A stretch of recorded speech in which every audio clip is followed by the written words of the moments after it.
Ibu muda, hari ini saya akan mereview cara memasak ketupat instan seperti ini. Nah, ini adalah ketupat instan dari merek Nona. Kemudian isinya dalam satu kemasan ada 6 bungkus atau juga 6 pack. Dan alhamdulillahnya ketupat instan ini sudah ada label halalnya juga. Nah, untuk cara merebusnya atau cara memasaknya di sini tertulis kita harus merebusnya kurang lebih 60 sampai 90 menit. Tapi saya sarankan ya, walaupun di sini tertulis 60 sampai 90 menit, lebih baik kita merebus lebih lama supaya hasilnya lebih bagus dan ketupatnya itu tidak cepat basi. Ya.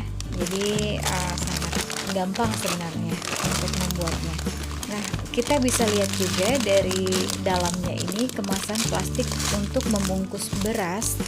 Untuk lontongnya ini, plastik lontongnya ini itu plastiknya itu di sini tertulis tahan panas hingga suhu tinggi sekalipun. Jadi ini sangat aman untuk kita pakai. Nah, untuk merebusnya saya menggunakan di sini banyak air ya, karena ini nantinya kembang. Beras-beras ini akan kembang, jadi kita butuhkan banyak air.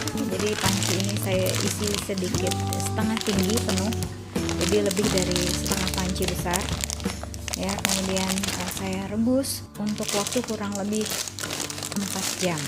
Walaupun di situ hanya tertulis 60 sampai 90 menit, saya tidak merebus sebentar ya, tapi saya merebus sangat lama hingga 4 jam. Lalu kita masukkan semua ketupatnya ya, ketupat plastik atau lontong plastiknya ini satu persatu. Nah, setelah semua terendam dengan air, lalu kita tutup panci ini dan kita hidupkan dengan api sedang. Kita masak dengan api sedang ya.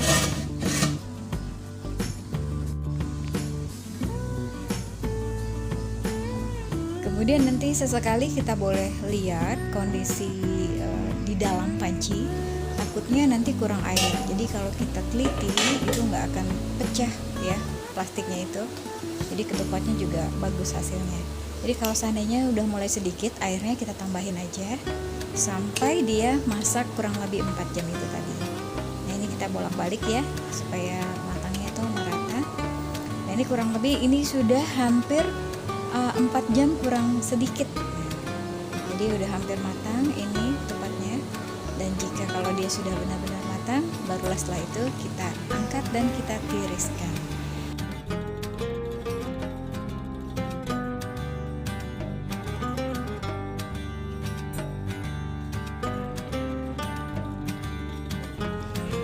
Nah, ini sudah saya angkat, saya tiriskan dengan piring, ada rongga di bawahnya supaya kalau ada airnya itu airnya bisa turun ke bawah. Nah, setelah dia turun ke bawah, kita biarkan tunggu dia dingin baru kita potong atau siap untuk dikonsumsi ya.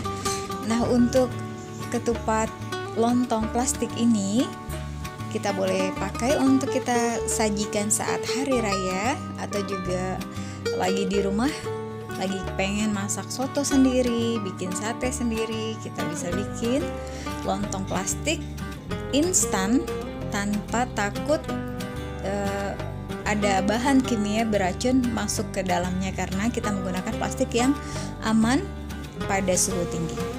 Oke, Ibu muda, semoga tips dan review kali ini bermanfaat, dan semoga tips ini juga bermanfaat untuk ibu muda. Gunakanlah bahan yang aman untuk kesehatan.